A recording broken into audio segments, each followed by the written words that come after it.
조금 마이크 볼륨을 높여달라고 그랬어요. 듣기가 조금 어려울지도 모르는데 제가 감안해서 하겠습니다.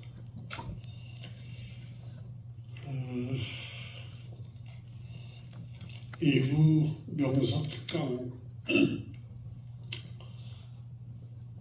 사실상 여러분들에게 얼마나 절실한지 아닌지는 잘 모르겠어요.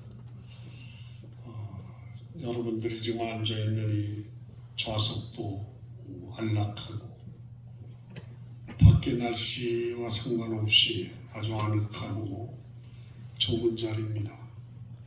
이런 자리에 딱 맞는 것이 낮잠이에요. 여러분들이 이야기를 들으면서 적당한 시간에 좀 자고 졸고 그러면서 시간 있으면 좀 듣고 뭐 이렇게 하십시다.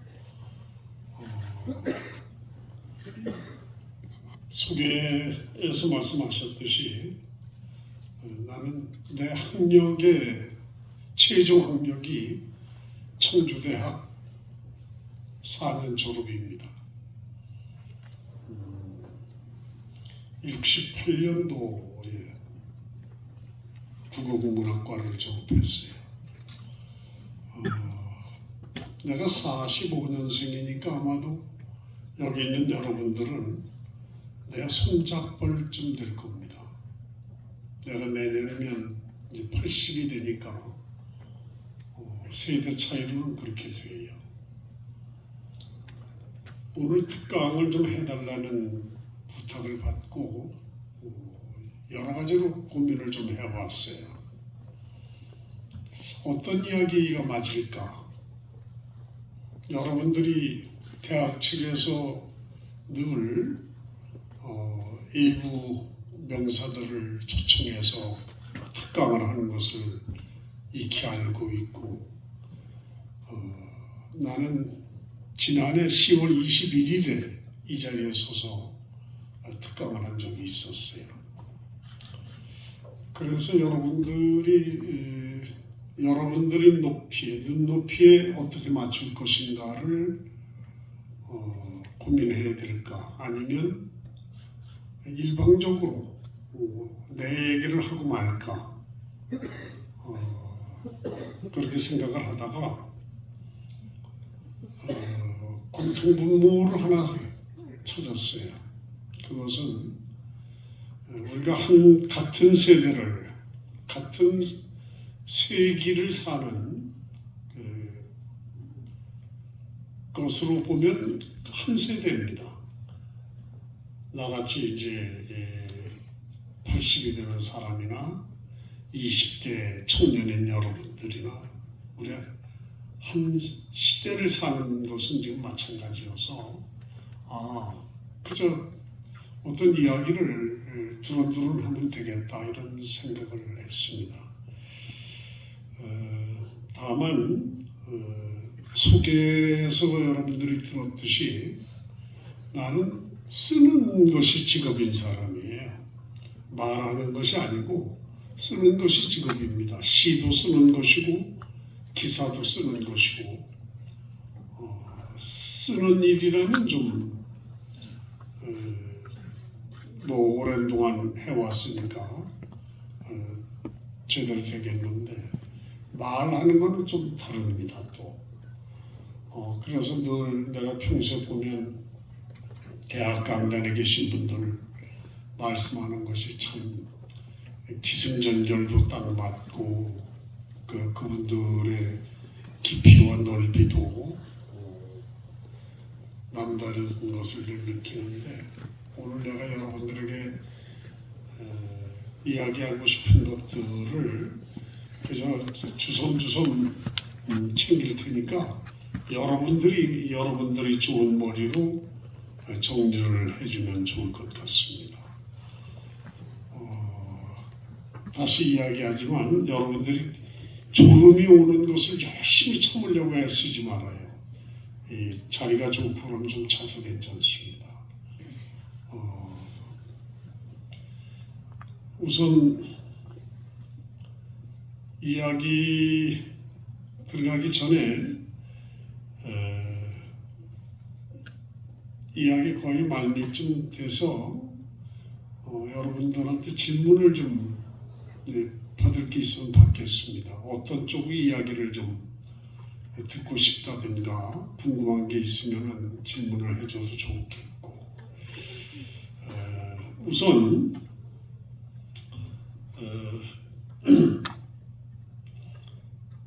오래된 동화입니다. 아주 오래된 동화인데 아주 동화 내용이 참 좋아서 여러분들이 보지 못했던 동화일 것이고, 그런데 참고로 한번 꼭 좀 들려줬으면 좋겠다 싶어서 내가 준비를 해왔어요. 1982년도에 발표된 이지혁 출신 동화 작가의 글인데, 누가 썼다라고 하는 것은 뭐 이따가 다시 이야기를 하겠습니다. 이 내용을 여러분들이 잘 음미해서 들어보세요. 그러면 오늘 이야기를 펼치고자 하는 것들이 함축돼서 여기에 담겨져 있습니다. 이 동화가 짧습니다. 동화의 제목은 흰 뿌리와 네 친구, 네 친구, 하나 둘 셋 넷의 네 친구입니다. 흰 뿌리와 무엇을 쓴 것인지를 여러분들이 이제 들어보면서 알게 됩니다. 흰 뿌리와 네 친구.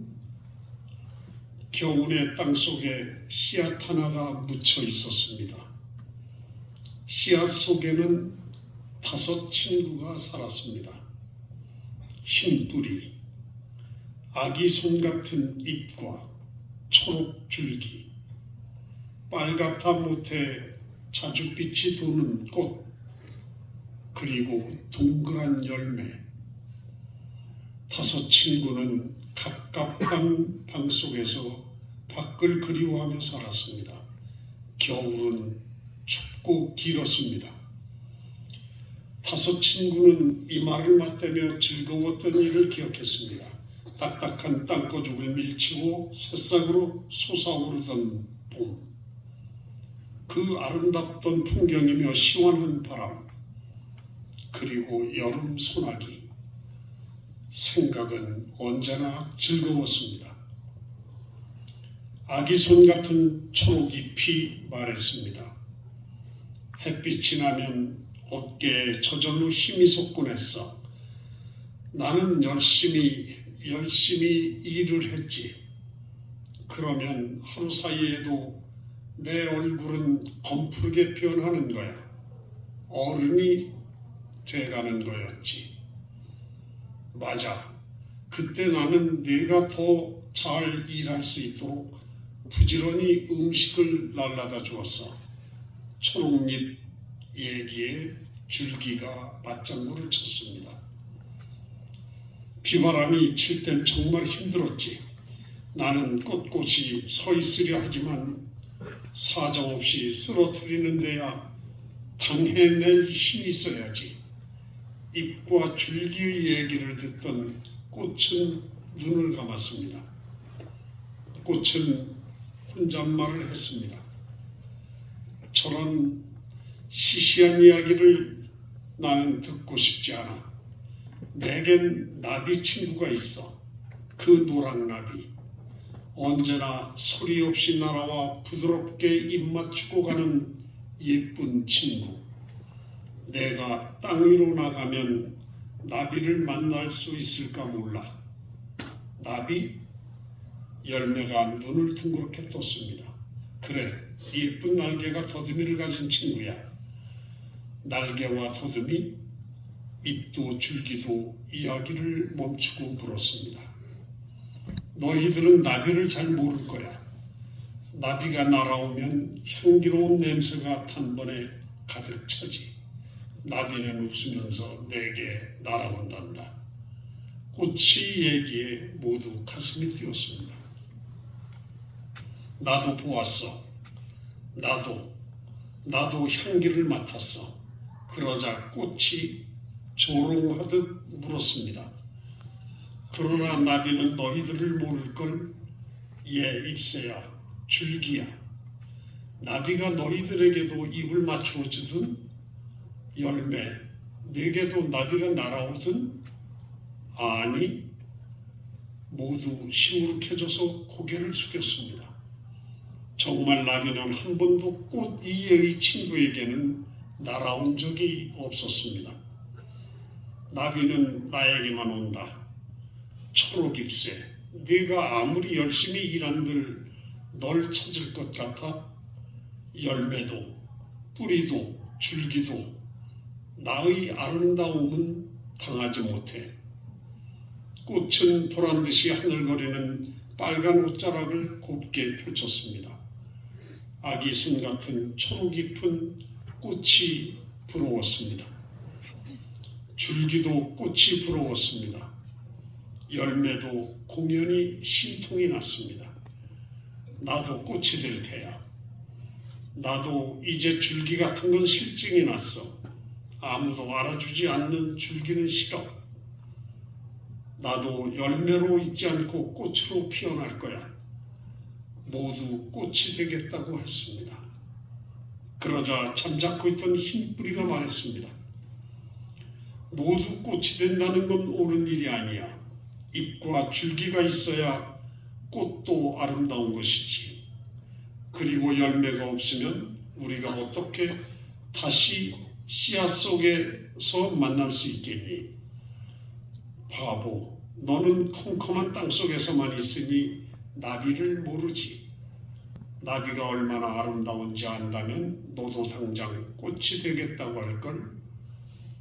난 나비는 몰라. 하지만 내가 땅속에 있지 않고 너희들처럼 땅 위로 올라가 꽃이 된다면 우리들은 누가 받쳐주지? 먹을 것은 누가 대주지? 이 바보야. 꽃은 먹이가 필요 없어. 아침 이슬만 받아 먹으면 얼마든지 생기 있게 지낼 수 있단 말이야. 모두 흰 뿌리를 무시했습니다. 그리고 열심히 꽃이 될 꿈만을 꾸었습니다. 드디어 겨울이 지나가고 봄이 되었습니다. 땅속에도 얼음이 녹는 소리가 들렸습니다. 이젠 우리도 밖으로 나갈 수 있겠구나. 꽃씨 속의 5 친구들은 기지개를 켰습니다. 5 친구들은 모두 밖으로 나갈 차비를 하였습니다. 내가 제일 먼저 나가서 우리가 있을 곳을 살펴보아야겠다. 흰 뿌리가 옷을 입었습니다. 그런데 초록잎은 오히려 옷을 벗었습니다. 이제 거치장스러운 이 옷은 필요 없어. 나도. 그러자 줄기도 열매도 따라서 옷을 벗었습니다. 그들은 모두 꽃이 되는 옷을 입었습니다. 흰 뿌리를 제외하곤 모두 꽃으로 피어날 준비들을 하였습니다. 안 돼, 얘들아. 흰 뿌리가 깜짝 놀라 말렸습니다. 우린 꽃이 되고 말걸. 모두 콧방울을 꾸었습니다. 흰 뿌리는 그들의 옷을 다시 벗길 수가 없었습니다. 그래서 혼자서만 밖으로 나왔습니다. 밖으로 나온 흰 뿌리는 축축한 물기가 있는 곳으로 다리를 뻗었습니다. 단번에 기운이 났습니다. 흰 뿌리는 열심히 일했습니다. 부드러운 흙 사이로 잔뿌리도 많이 키웠습니다. 키도 많이 자라고 살도 통통하게 올랐습니다. 그동안에 잎이며 줄기, 열매, 꽃은 모두 쉬고 있었습니다. 새싹이 날 철이 다 지나도록 아무도 일하지 않았습니다. 모두 부드러운 꽃의 옷만 손질하고 지냈습니다. 드디어 햇님이 높아졌습니다. 따뜻한 햇살을 비춰주는 시간도 많아졌습니다.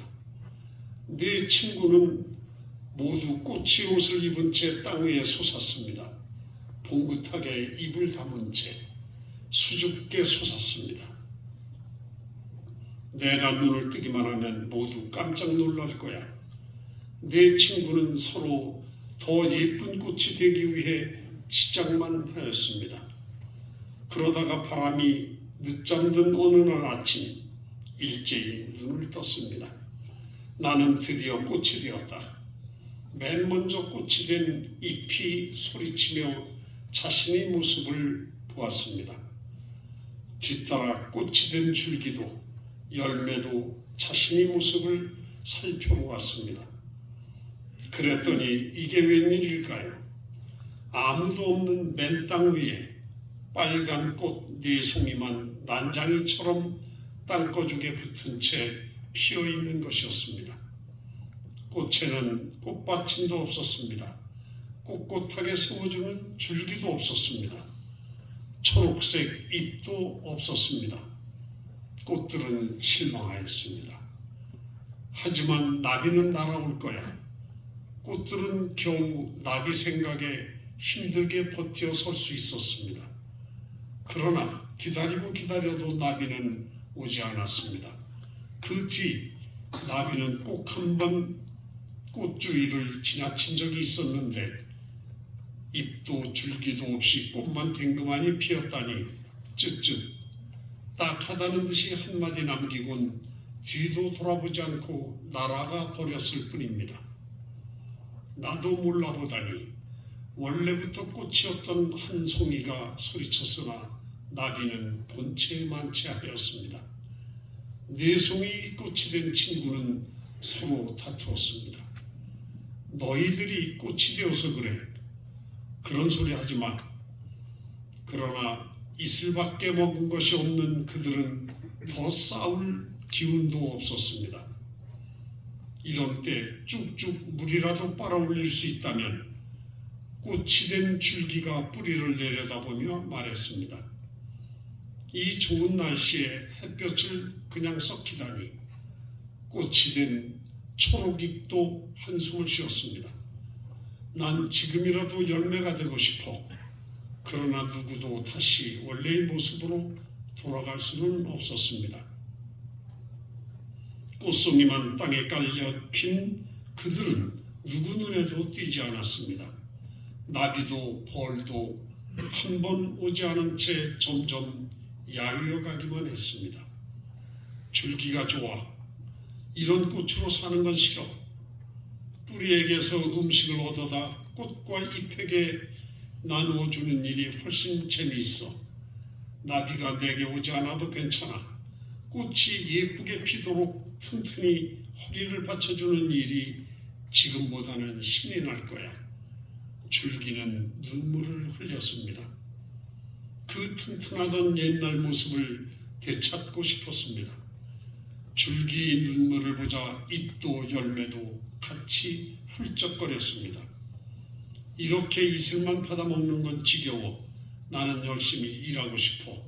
이건 내 할 일이 아니야. 낮까지 꽃이 되어버렸으니 씨앗은 누가 만들지? 그러자 갑자기 원래부터 꽃이었던 꽃송이가 큰 소리로 울었습니다. 엉엉, 모두 내 탓이야. 나는 여태껏 나 혼자의 힘으로 꽃이 되는 줄 알았어. 줄기가 나를 받쳐주는지도, 잎이 양분을 만드는지도, 그리고 열매가 다시 우리들이 쉴 집인 씨앗을 만드는지도 몰랐어. 그리고 나만 예쁜 줄 알고 자랑해왔어. 이제 우린 어쩌면 좋지? 글쎄 말이야. 씨앗도 못 만들면 내년엔 다시 살아날 수가 없을 것 아니야. 네 친구는 모두 큰 소리를 내며 울었습니다. 눈물이 흙 속을 뚫고 흘러내려서 흰 뿌리를 적시었습니다. 흰 뿌리는 땅속에서 꽃송이들을 불렀습니다. 나야, 나, 흰 뿌리 친구야. 모두 걱정하지 마. 비록 따뜻한 씨앗 속이 아니라서 추위가 걱정되긴 하지만 내가 대신 땅속에서 겨울을 나면 되잖니. 난 그동안 너희들에게 줄 양식을 장만하느라고 열심히 일했거든. 어차피 나눠주려던 것이니까 이 양식으로 겨울을 나도록 하자. 내 친구는 땅속에 있는 흰뿌리 얘기에 부끄러워 몸둘 바를 몰랐습니다. 너희들 배고플 거야. 모두 이 음식을 나누어 먹으렴. 흰뿌리는 저장해 두었던 양식을 땅 위로 올려 보냈습니다. 흰뿌리와 네 친구라고 하는 동화입니다. 재미없죠? 재미없어요? 느낌이 있어요?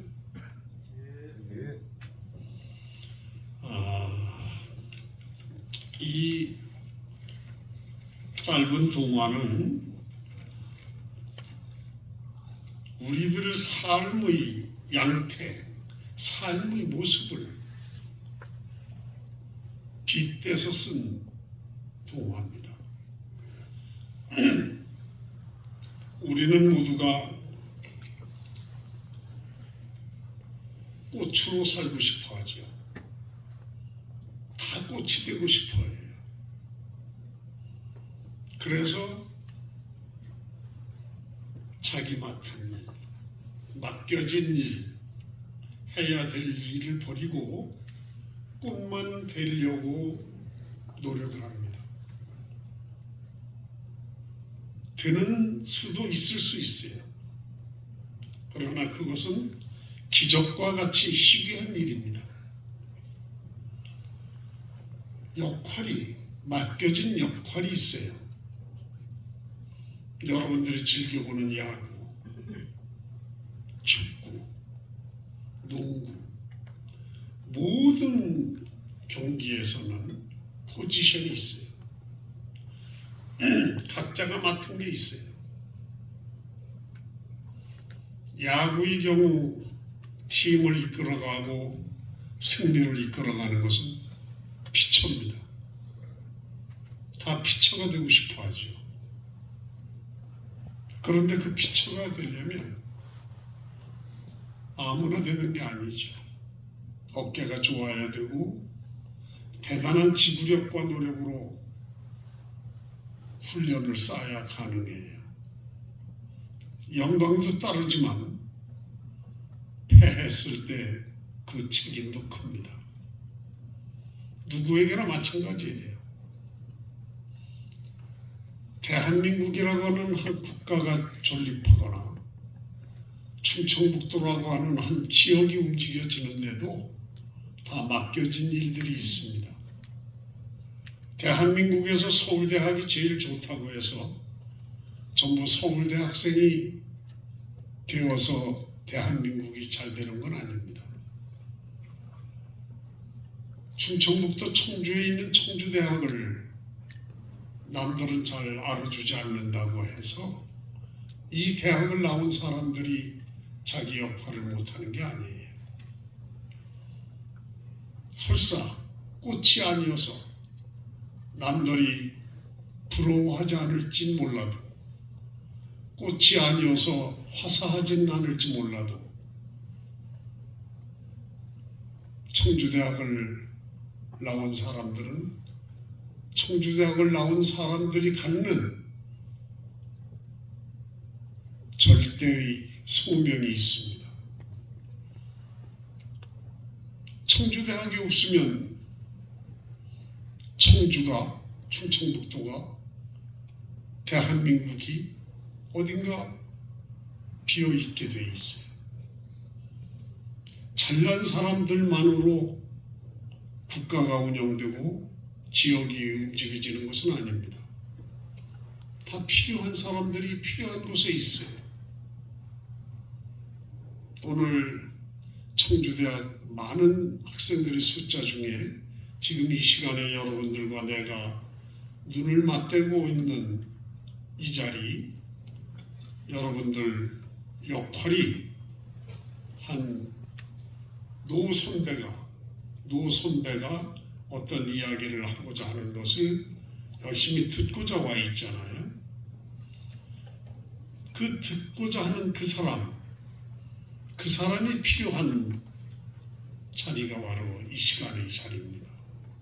우리는 서로가 엉켜 있어요. 꽃 뿌리와 줄기와 잎과 꽃과 열매가 서로가 엉켜 있듯이 우리들이 다 그렇습니다. 여러분과 내가 수십 년간의 시대적 격차가 있다고 하더라도 선후배라는 것으로 벌써 이미 묶여 있어요. 이 충청도에서 함께 충청도를 호흡하고 있다는 것만으로도 우리는 특별한 인연으로 얽혀 있는 사람들이죠. 그래서 우리가 지금 대한민국에 살면서 세계가 온통 K문화가 자랑스럽다라고 칭송을 보내오고 있습니다. 지금 K-팝, 방탄소년단의 노래, K-드라마, K-푸드, 무슨 라면이다, 떡볶이다, 커피가 역수출한다, 이러한 것들이 모두가 대한민국을 능가할 수 없는 것들이에요. 그래서 우리가 정점에 있습니다. 제일 위에 있는데 더 이상 이제 우리에게는 한국은 더 이상 벤치마킹할 나라가 없다고 그래요. 그런데 이런 흔한 말, 요즘 들어서 대한민국이 더 이상 벤치마킹할 나라가 없다라고 하는 말, 우리를 우쭐하게 하는 이 말, 사실일까요? 여러분들이 한번 생각해 봐요. 그럴까요? 이 지구상에 대한민국보다 더 잘난 나라 없을까요? 우리가 최고인가요?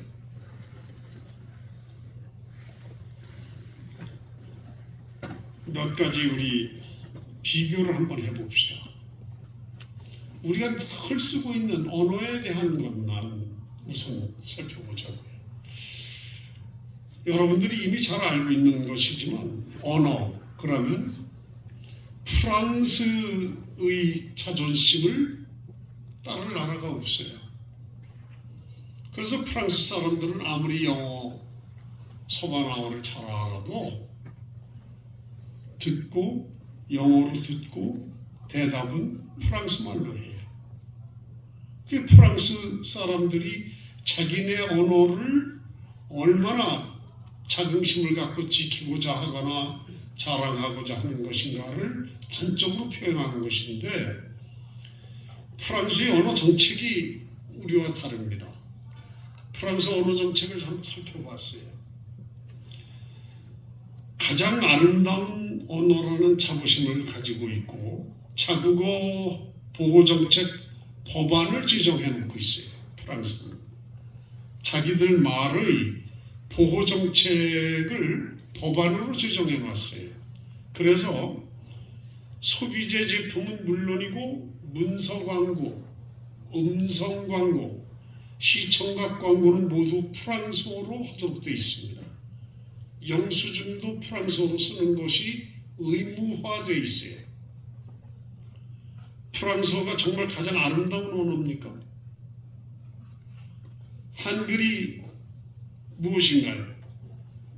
유네스코에 등재된 세계기록문화유산이 한글이에요. 프랑스 말이 아니잖아요. 그럼 세계적으로 인정을 받은 것은 한글이에요.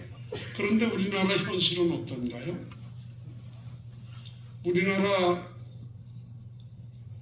우리 말을 법적으로 자존심을 키울 만큼 법적으로 뒷받침해 놓은 게 있나요? 국회가 싸우면서 여야가 싸우면서 많은 법안을 만들어내는데 우리 언어에 대해서, 우리 말과 글에 대해서 법적으로 뒷받침한 건 없어요.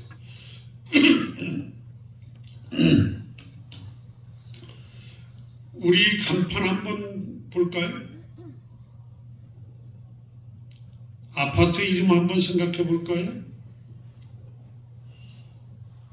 상표 이름 생각해 보세요. 국적불명이에요. 언어의 축약이라고 하는 것이 도를 넘고 있습니다. 예를 들어 볼까요? 멘붕, 깜놀, 절친, 남친, 얼주가, 이런 은어, 용말, 비어, 속어가 난무합니다. 여러분들 시대에, 여러분들 사이에 흔히 쓰고 있는 말들이 이렇게 알지도 못하는 국적불명의 말들로 오염되어 있는 지가 이 오래입니다. 아름다운 한글은 버렸어요. 영어에 미친 나라입니다. 북한에서 탈출해서 한국으로 온 탈북민들이 제일 곤욕을 치르는 것은 우리말을 못 알아듣는 것입니다. 같은 민족인데 우리말을 알아듣지 못해요. 부지불식간에 우리는 벌써 에레어가 우리말의 절반 이상을 차지하고 있고, 앞서 예를 든 것처럼 그런 비속어들이 우리 말 속에 너무 깊이 와 있습니다.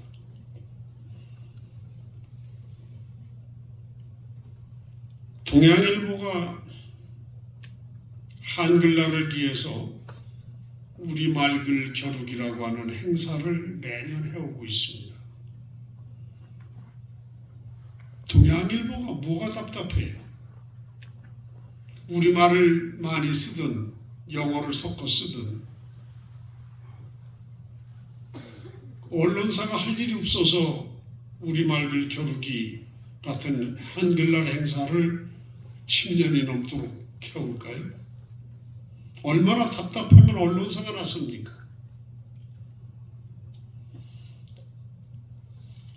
사람들은 이야기를 하죠.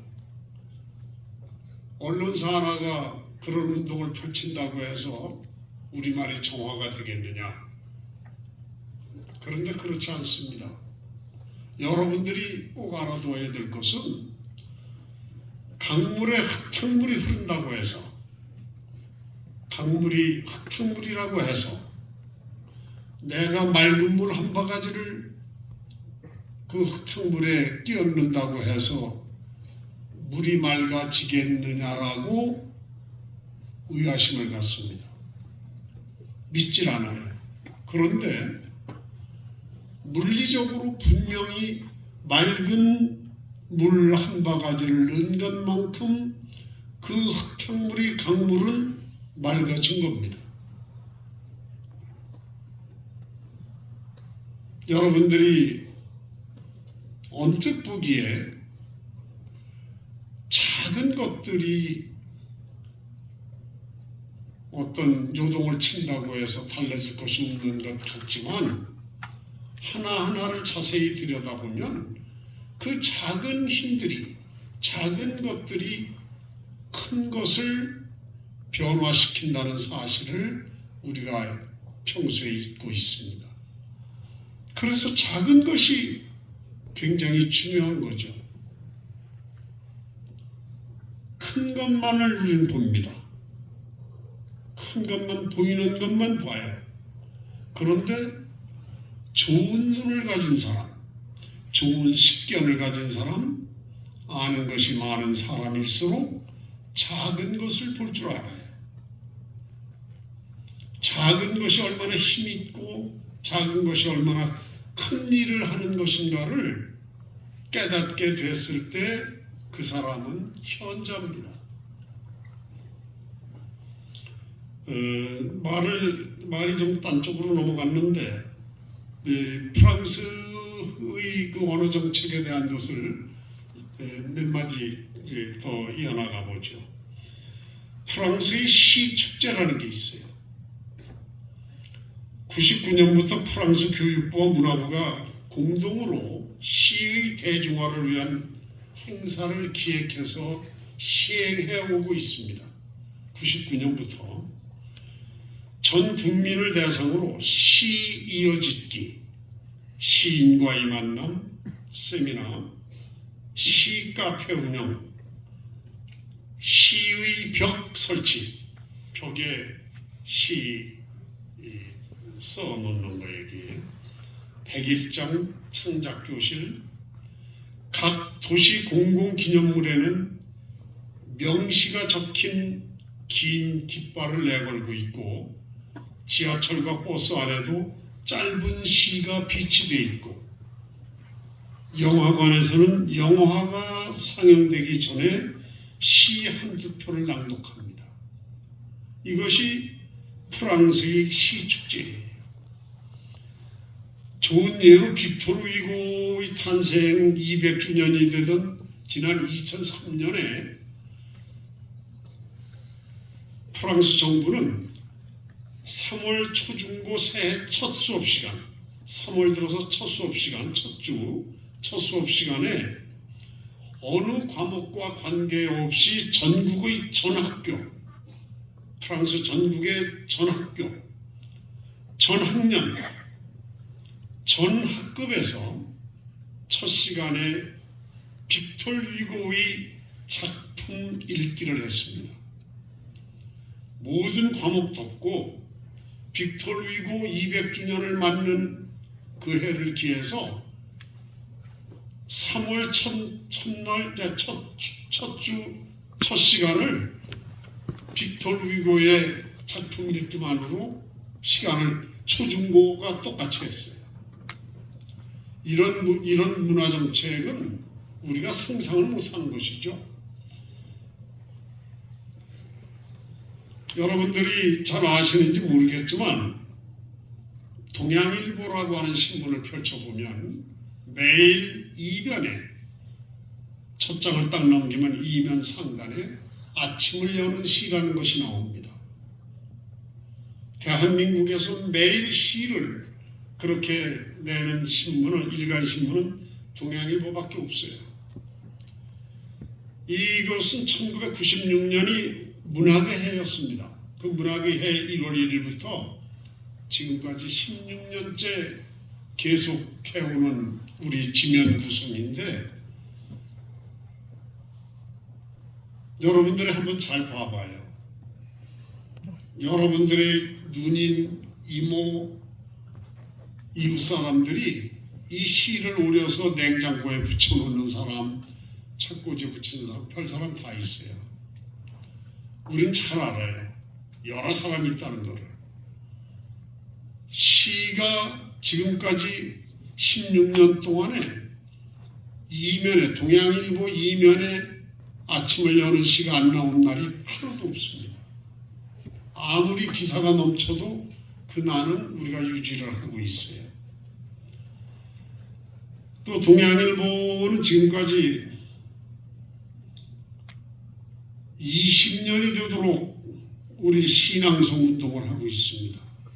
그래서 충청북도 신앙송대회도 하고 포석 조명희 문학제를 기념으로 해서 전국 신앙송 경연대회에서 신앙송 전문가들을 키워내고 있어요.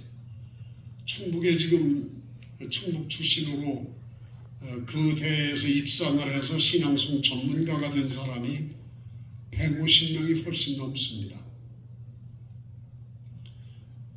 어떻게 이 메마른 사회를 시로 목을 축이게 해줄 것인가를 연구하다가 검토하다가 우리가 그 신앙송 운동을 충청북도를 대한민국의 중심으로 대한민국의 신앙송 메이커로 만들자 이렇게 해서 신앙송 캠페인을 펼치고 있는데 이렇게 세월이 20년이 넘어가다 보니까 상당히 뿌리를 내렸어요. 여러분들도 지금 관심 밖에 있었던 신앙송을 언제 한번 관심 있게 갖고 자기 생애, 자기 삶의, 자기 생활의 한쪽에 시를 낭송하는 그런 여유로움이나 정신적인 자양을 좀 만들었으면 좋겠다는 그런 생각을 하고요. 아까 우리가 뭐 K문화 자랑스럽다고 하고 이제 우리가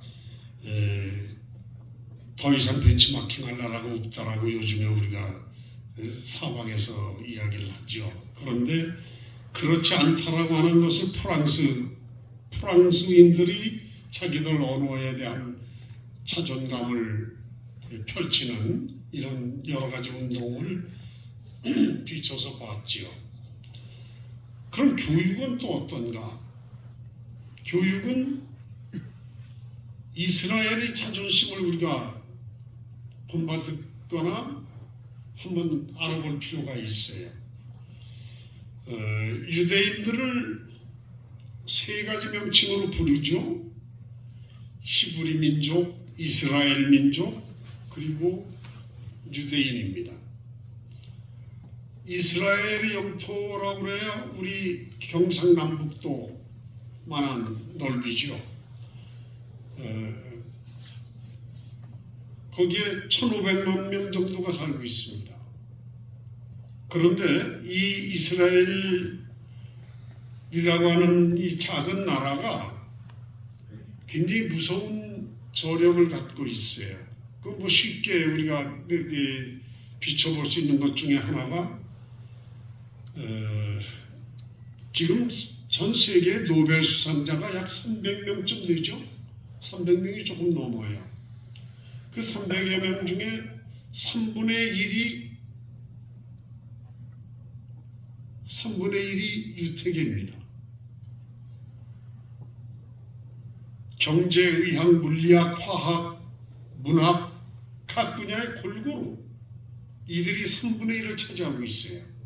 쉽게 한번 봅시다. 학계, 아인슈타인, 하버, 독가스 발명가 하버, 정신분석학자 프로이드, 스트랩토마이신 발명을 한 젤민 왁스만,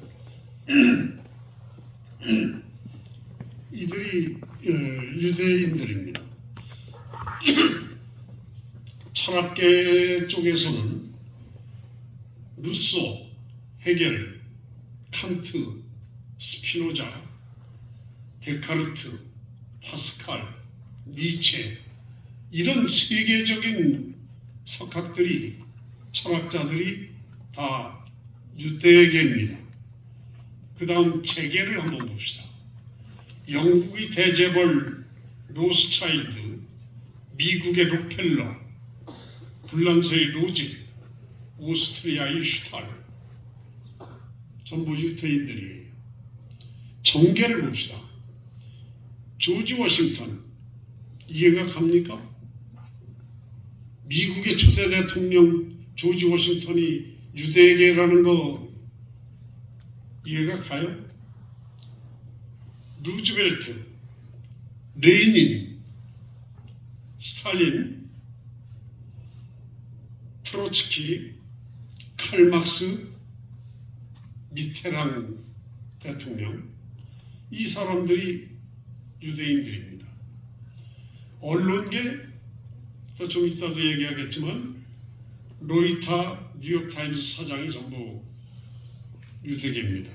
예술계 스트라빈스키, 번스타인, 샤갈, 화가, 샤갈 이런 사람들이 있고 문학계 앙드레 지드, 토마스만, 안톤 체홉, 하이네 유대계입니다. 연예계 채플린, 커크 다글라스, 더스틴 호프만, 엘리자베스 테일러, 찰턴 헤스턴, 수잔 아이워드, 스티븐 스필버그, 리차드 버튼. 여러분들 이 지금 열과한 몇 사람들 중에 몇 사람들은 기억이 나지요. 이들이 다 유태계입니다.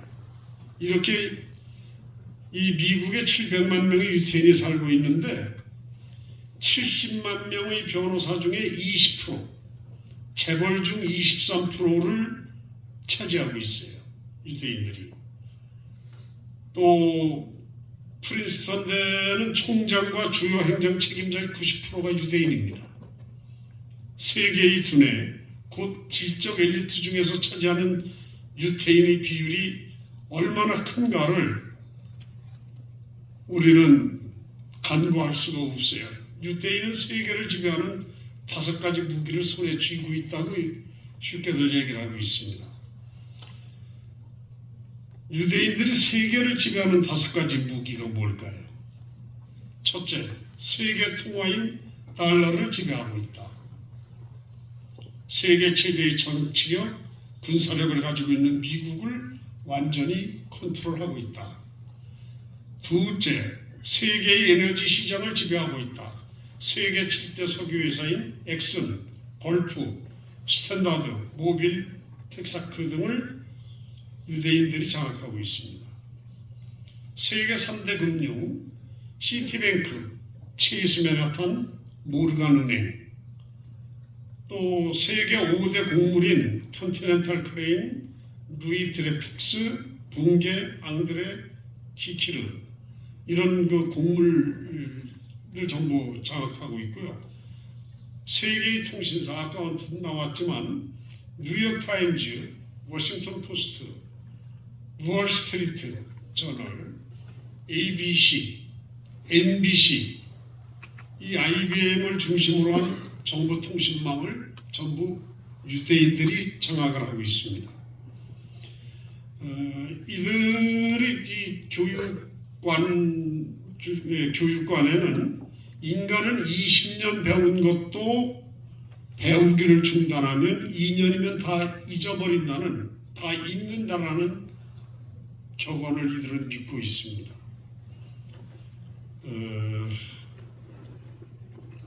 세계 독서량을 보니까 미국이 연간 18권, 일본의 12권, 대한민국은 5권이죠. 그럼 우리가 이렇게 이스라엘이나 프랑스나 이렇게 이런 나라들이 그렇게 강점으로 가지고 있는 것들에 비해서 그럼 우리는 무엇을 가지고 있는가? 옛날 얘기지만 타구르가 한국은 동방의 빛이라고 예측을 했습니다. 동방의 빛이 뭘까요? 이렇게 태양빛인가요? 도덕과 예의가 살아있는, 도덕과 예의를 지키는 나라로서 동방의 빛이라고 했습니다. 타고리. 그런 우리가 지금 어떻게 되고 있을까 하는 생각을 한번 해보죠. 지금 우리에게 가장 위험한 것은 이제 이것이 여러분들에 관계된 얘기입니다. 우리가 모두 1대1이 되는 나라가 됐어요. 1대1이에요. 전부가. 총장과 학생이 1대1이고 경찰과 도둑놈이 1대1이 되고 이 뭐 전부가 1대1이 시대가 되어버렸단 말이에요. 그럼 이런 사회 구조가 이게 좋은 것인가? 옳은 것인가? 이게 민주주의인가? 여러 가지 생각을 해볼 필요가 있는 시기에 우리가 와 있어요. 우리가 현실을 좀 직시할 필요가 있는데 예의와 도덕이 사라지고 있다는 이 끔찍한 현실을 우리가 간과해서는 안 됩니다. 지금 우리에게 제일 중요한 것은 도덕성과 윤리관이 사라지고 있다는 사실이에요. 이것은 대단히 중요한 것인데 결국은 사람에 대한 가치, 지성에 대한 가치, 모든 것들의 가치가 어디에서 오는가 하면 도덕관과 윤리관에서 와요. 도덕성과 윤리관에서 옵니다. 저 사람이 들떡잎인 거 아닌가? 그럼 뭐로 봐요? A 플러스 B는 C라고 하는 시험을 봐서 압니까? 그가 갖고 있는 생각이나 그가 행하고 있는 행동이 도덕성과 윤리관에 입각한 것인가를 보고 그 사람을 평가를 해요. 이것이 제일 중요한 평가의 잣대인데 우리가 그걸 잊어버리고 있어요. 특히 우리 젊은이들이 그렇습니다. 잘 배웠다는 사람일수록 그것은 남의 일로 봐요. 학문적인 높이는 많이 가지고 있는데 도덕적인 결함을 갖고 있다? 그럼 그 사람을 우리는 신뢰할 수 있을까요? 아니잖아요.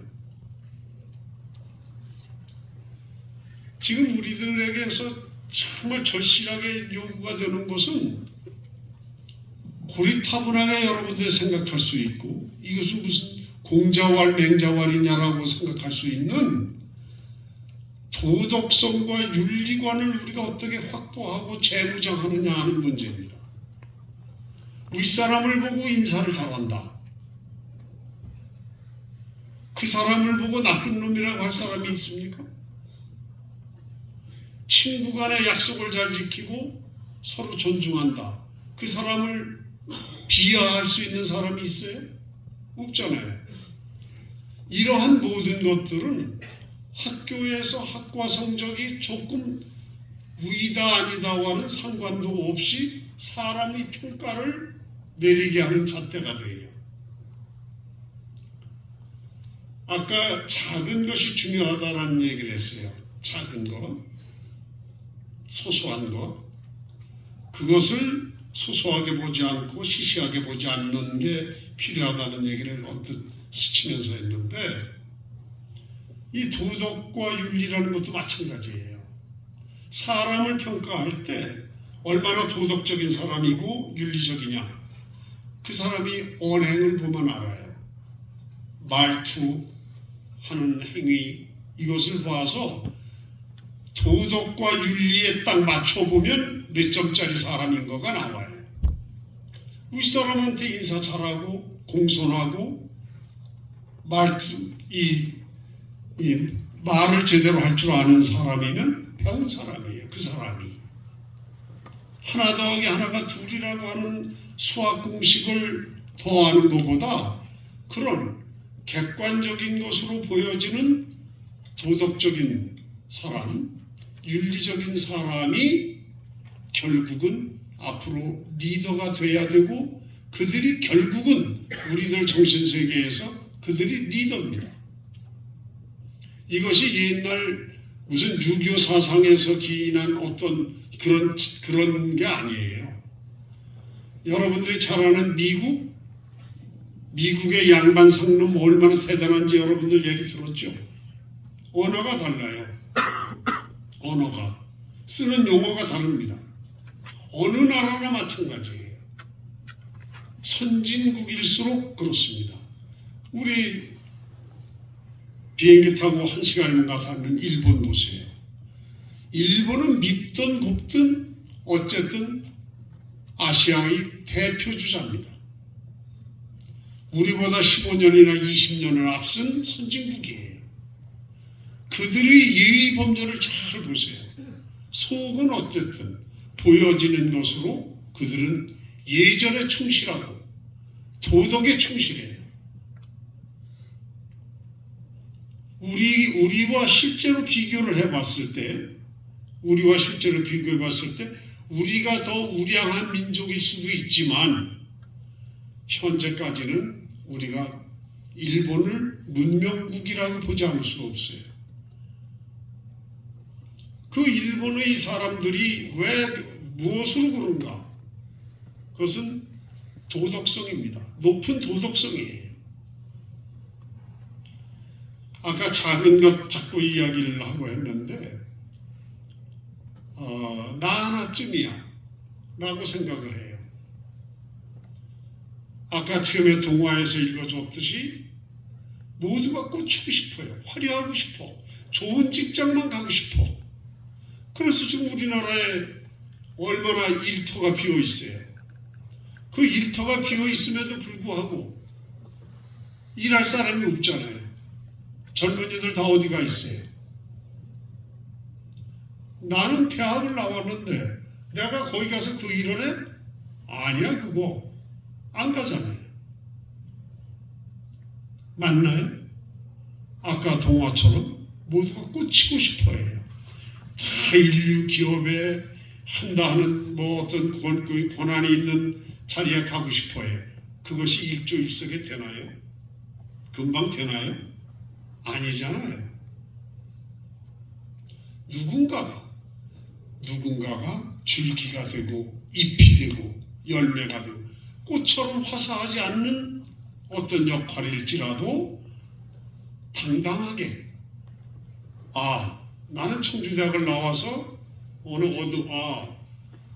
인류는 못 되지만 어느 중소기업에 내가 들어가서 그 중소기업을 일으키는 거기에 정말 어떤 내가 가지고 있는 모든 것을 다 바쳐서 그 중소기업을 그 기업을 일으키는 원동력이고 싶다.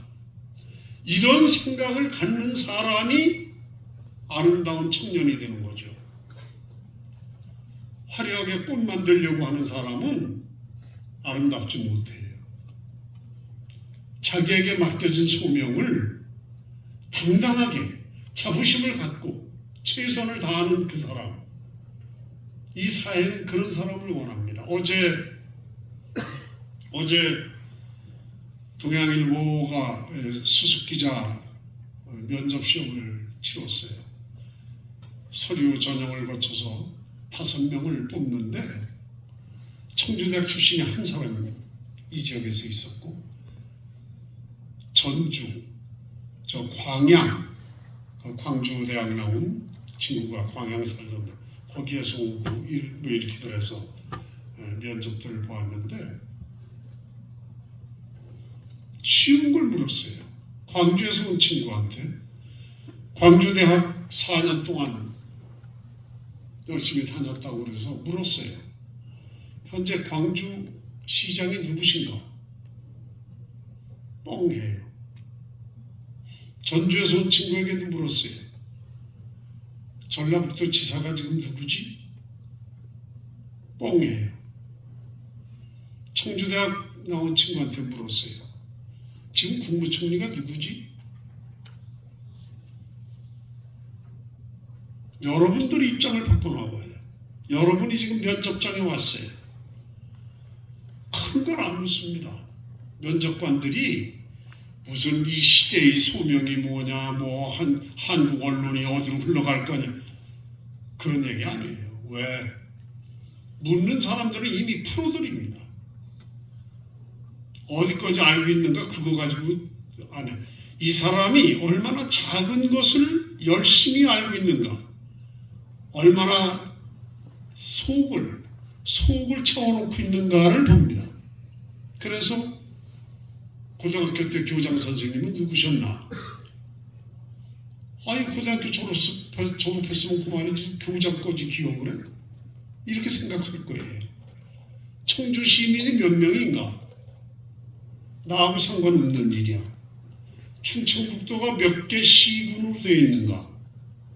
그거 뭐 그까짓 거를 근데 다 그까짓 건가요? 그런 가장 기초적인 것을 모르고서 무엇을 하겠다는 얘기예요. 무슨 공부를 한 거예요 그동안? 이 지역사회는 지역사회, 국가는 국가의 지도자들에 대한 공인을 모르면, 공인의 이름 습자도 기억을 못할 정도면 그 사람이 누구를 알아요? 누구를 알아야 될 사람이 누굽니까? 제가 살고 있는 지역의 인구가 대략 몇만이라는 것도 모르면 뭐를 알아요? 그러니까 우리는 기초는 없이 중간 허공에서부터 배우고 있단 말이에요. 그러니까 허상만 가지고 있어요. 허상만. 실제로 알아야 될 것들을 모르고 있단 말이에요. 이런 사람들이 한두 명이 아니에요. 우리가 면접을 수없이 치러보면서 늘 묻습니다. 늘 물어요. 그런데 그 중에 참 다행스럽게도 20% 정도는 다 됩니다. 근데 나중에 들어와서 입사해서 보면 그들이 끌어가요. 그 또래들이 그런 것을 잘 알고 인정을 받아서 들어온 친구들이 자기들 분야를 끌고 가고 있어요. 여러분들이 지금 대학을 다니면서 학문, 전문적인 학문 좋아요. 해야죠. 기초를 소홀히 하지 말아요. 작은 것을 소홀히 하지 말아요. 여러분들 내 선배된 사람으로 이야기지만 청주대학이 대한민국의 인류대학 아니잖아요. 아니잖아요. 그래서 면접할 때 여러분들 이력서만 보고 청주대학 출신이야? 이거 뭐 볼 것도 없어. 뽑아. 이렇게 하는 거 봤어요? 서울대학 나와서도 그렇게 안 해요. 다 면접합니다. 그런데 잘 배운 사람은 아무리 시골대학을 나왔어도 잘 배운 사람은 제대로 알아요. 제대로. 이력서에 자기소개서에 독서가 취미고 뭐고 쭉 했어요. 묻습니다. 자네가 읽은 책 중에 가장 감동적인 책이 뭔가? 딱 대려다 보대요. 읽은 게 많아서 그럴까요? 쓰기는 독서라고 썼는데 실제로 책 안 읽었거든. 영화를 좋아한다. 그래? 제일 감명 깊은 영화는 뭐야? 그걸 선뜻 대지 못하는 거야. 자기 정리가 안 돼 있어요. 내가 볼 때 여기 있는 여러분들이 이제 어딘가 면접 시험을 보고 뭐 필기 시험을 보고 뭐 시험을 치러서 나를 선택해 주십시오 하고 어딘가를 갈 거예요. 갈 때 큰 거 대단한 거 안 합니다. 여러분들이 진정으로 이 시대를 살아가려면 귀가 트여야 돼요. 눈이 트여야 돼요. 그러려면 어떻게 해야 돼요? 관심을 가져야 돼요. 세상 돌아가는 거야 관심 가져야 됩니다. 어젯밤 자정이 넘어서 부산 엑스포 유치하는 거 결정이 됐어요. 우리가 됐던가요? 됐어요? 안 됐어요? 얼마 차이로 안 됐나요? 사우디한테 얼마로 떨어졌어요? 우리가 될지 안 될지 모른다고 다 흥분했잖아요. 그렇게 엄청난 차이인 거예요. 우리가 헛짚은 거예요. 그래서 119표를 얻었는데 비해서 우리는 10몇 표 얻었어요.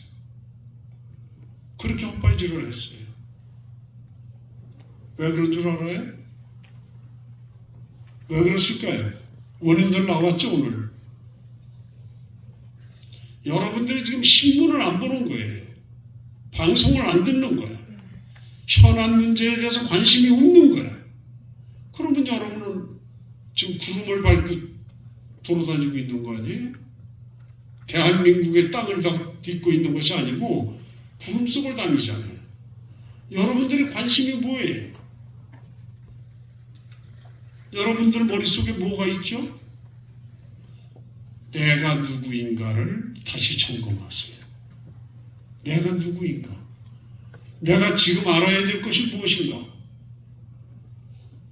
허상에 목을 매지 말아요. 실질적이에요. 신문 한 장도 안 보는 사람이 신문기자 되었다고 왔다? 그럼 뭘 알겠어요? 아무것도 모르지. 지금 이 지역의 가장 큰 문제가 뭐가 있고 이 나라가 뭐가 있고 정치, 경제, 사회, 문화, 여성, 종교 쭉 여기에 무엇이 지금 현안 문제인 것을 하나도 짚지 못하면서 어떻게 의시되고 내가 지성의 전당의 주인이라고 폼잡을 수가 있어요. 뭐를 아는데 내가 내 머릿속에 뭐가 있는데 뭐로 잴 게 있어요. 다른 대학생들하고 비교할 것도 없어요. 같은 대학에서도 내가 몇 근짜리 사람인지를 여러분들이 잘 다시 점검할 필요가 있습니다. 자기를 과대 표정하지 말아요. 시험을 치고 나면요, 신입사원들 시험을 치르잖아요. 쭉 치르고 나면요, 정답지를 붙여놔요. 그걸 보고서도 나중에 면접 때 다시 물어요. 몇 점 맞았겠는가? 그러면 전부 자기 실제 점수보다 20점 이상을 더 다 얘기해요. 정답지 붙여놨는데도 불구하고 그리고 판단을 하고 있어요. 자기를 정확하게 진단할 필요가 있습니다. 여러분들이 참 이 청춘이라고 하는 이 급행열차를 타고 있잖아요. 청춘, 20대 청춘은요, 급행열차에 언제 지나가는지도 모르게 휙 하고 지나가요. 그러다 보면 30대예요. 30대 얼마 가다 보면 곧 40대가 됩니다. 내가 지금 내년이 80이라고 그랬잖아요. 언제 79년이 흘러갔는지 몰라요. 어떻게 흘러갔는지. 이렇게 허망하게 인생을 보내서는 안 됩니다. 여러분들은 실질적이어야 돼요. 사람이 실질적으로 아까 동화 읽어준 것처럼 그렇게 전부 꽂히고자만 하지 말아요. 자기 역할에 충실해야 돼요. 자기 역할을 자랑스럽게 여겨야 돼요. 내 역할이 있으므로 다른 사람이 존재하고 같이 공존한다는 사실을 그걸 아주 깊이 각인을 시켜야 됩니다. 그래서 내가 중요한 사람이에요. 내가 맡아서 하는 일이 중요한 거예요. 여러분들이 사회에 나가서 어떤 자리, 어떤 직위에서 일하든 간에 자기가 맡은 거에 대해서 자부심을 가져야 됩니다. 자부심을. 화사한 꽃이 아니어도 좋아요. 잎이면 어떻고 줄기면 어떻고 열매면 어때요? 꽂히고자만 할 게 아닙니다. 이 아까 얘기한 흰뿌리와 내 친구라고 하는 그 동화가 사실은 청주에 있는 유영선이라고 하는 동화 작가가 1977년도 서울신문 신춘문예 동화 당선 작가입니다. 동양일보 주필이에요, 현재. 유영선이라고 아주 이 초등학교 3학년인가 4학년 교과서에 두고 동화가 나오고 하는 아주 훌륭한 작가가 82년도에 쓴 것을 아까 읽어주었는데, 그렇게 한 편의 동화를 가지고 세상을 그리는 그것이 이 창작, 이 글의 힘이죠. 여러분들이 줄기가 됐든 뭐가 됐든 뿌리처럼 그렇게 든든하게 다음 봄이면 다시 꽃을 피울 수 있는 그런 차양을 내주는 뿌리가 되는 그런 사람들이 되기를 바라면서, 어차피 아까 소개될 때 뭐 내가 시인이라는 말도 나왔고 해서 어떤 시로 자기를 썼는지 마지막으로 시 한 편 낭독해 주면서 오늘 여러분들에게 선배로서 전해주고 싶은 말을 마치도록 하겠습니다. 여러분들이 흔히 보는 고라니라고 하는 동물이 있죠. 알죠? 고라니. 네, 고라니 봤을 거예요. 고라니를 잘 보면요, 맹랑한 동물이에요. 사슴도 못된 것이, 노루도 못된 것이, 어떻게 보면 노루도 같고 사슴도 같고 그게 고라니입니다. 그 고라니에 대해서 쓴 것인데 한번 좀 여러분들에게 의미해보는 걸로 해보십시다. 고라니. 애당초 지체 높은 사슴이 되거나 뿔 달린 노루라도 되기를 간절히 바람바옵소. 그들이 노는 산마루엔 오르지 않았어라. 논밭이 보이는 숲근을 어디에서 덜어는 흑부쟁이들의 새밥 먹는 풍정이 부럽고 저녁 연기 오르는 초막 부근의 서성이며 쫓거나 쫓기지 않고 서로 눈길이나 맞추면서 그도 호사라면 먼 발치에서 지켜나보며 그저 그렇게 무욕하게 살고자 했사라.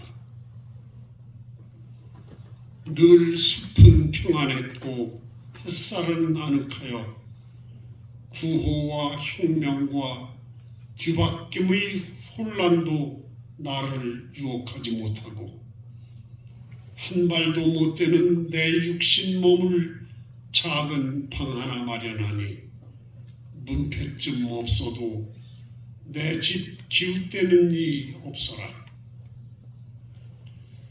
눈비 바람 맞으면 분칠하고 달려오는 봄날 배고파도 황홀한 천지의 신비로움을 네 어쩌지 못해. 낮이면 꽃내로 허기미 꾸고 밤이면 별빛으로 쓸쓸함을 달랬어라. 흰머리 늘고 기우는 세잔하니 애로움은 추위보다 더 무서웠으리. 이승에 남은 몇 날의 잠 오늘도 편안했거니 애당초 지체 높은 것 버거워 이렇게 버려지듯 자유로워서 산 깃을 막아서는 차장나무 아래 아직도 잊지 못하는 16 순정 바르르 떨던 첫사랑 그 입술에 꽃잎을 물리네. 뭐 이런 절시인데 너무 크게 자기를 치장하거나 자기를 확대 해석하지 말아요. 아까 들려준 동화처럼 잎의 역할도 훌륭하고 줄기 역할도 훌륭하고 뿌리 역할도 훌륭합니다. 꽃송이만 꽃이 아니에요. 여러분들이 처한 곳에서 여러분들이 당면한 곳에서 여러분들이 당당하게 자부심을 갖고 청주대학 출신으로서 멋진 생애를 설계해 주기를 바라면서 오늘 긴 시간 경청해 줘서 고맙습니다. 감사합니다.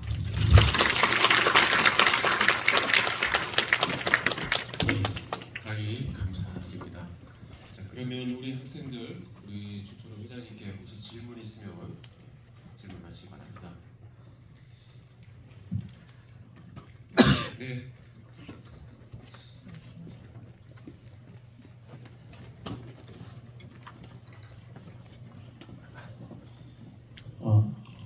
안녕하십니까. 정치외교학과 다니고 있는 신강철이라고 합니다. 다름이 아니라 저도 고도화된 사회일수록 인문학적, 사회과학적 요소가 중요하다고 생각을 하는데 요즘 그러지 못해서 조금 안타깝습니다. 그래서 회장님께서 저희 학생들에게 좀 읽었으면 좋은 책 같은 거 하나 추천해 주시면 좋을 것 같습니다. 이 독서가 어떤 거 한 권, 두 권, 5권을 읽어서 그것이 나에게 양식이 된다는 생각은 안 합니다. 일단 여러분들이 지금 베스트셀러다, 유행하는 책이다를 생각하지 말고 시를 좀 많이 봤으면 좋겠어요. 시를. 그래서 요즘에 이 젊은 시인들이 쓰는 시집이 참 어렵습니다. 저만 아는 시를 쓰는 친구들도 많고 대장께 무슨 산문시초로 다 흘리기도 하고 그러는데 일반적인 시를 좀 많이 보세요. 신문에서 발췌하거나 시집을 여러분들이 구해서 보면 시집 많은 것 같은데 실제로 보려면 흔치 않은 게 시집이에요. 왜 시를 보라고 하는가 하면 이런 거죠. 문화라고 하는 거. 문화 알죠 여러분? 문화. 문화가 뭐지 하고 질문을 하면 답변하기가 참 나빠요. 문화의 반대말을 생각하면 쉬워요. 문화의 반대말은 자연이에요. 꽃이 이렇게 있어요. 그대로 두고 있으면 자연이에요. 그런데 이것을 삽으로 떠다가 딱 여기다 갖다 놨어. 이것은 문화입니다. 꽃에 삽을 대는 순간 문화가 시작이 돼요. 사람의 손때가 묻으면 다 문화입니다. 이 문화의 중심에 예술이 있어요. 문화의 중심에 예술이 있다는 말, 예술이 뭔가요? 이건 창작이에요. 그 안에 뭐 문학도 있고 뭐 미술도 있고 음악도 있고 쭉 있어요. 문화의 한 중심에는 예술이 있는 겁니다. 그 예술의 중심에 무엇이 있는가? 문학이에요. 문자로 만들어지는 그 예술이야말로 전체 예술의 핵이에요. 그런데 그 문화의 중심에 뭐가 있느냐? 시예요. 왜? 시는 가장 압축된 언어로 상징성과 내면의 힘을 가지고 있는 것이 시입니다. 그래서 다시 이야기를 정리하면 문화의 중심에 예술이 있고 예술의 중심에 문학이 있고 문학의 중심에 시가 있어요. 시를 알면 사물을 봐요. 산문과 시는 전혀 달라요. 사물은 어떤 사실을 옮겨놔 주지만 시는 지극히 상징적입니다.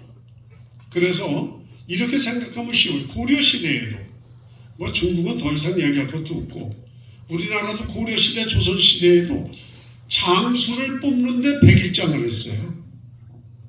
문장으로 시험을 치렀어요. 왜 그랬을까요?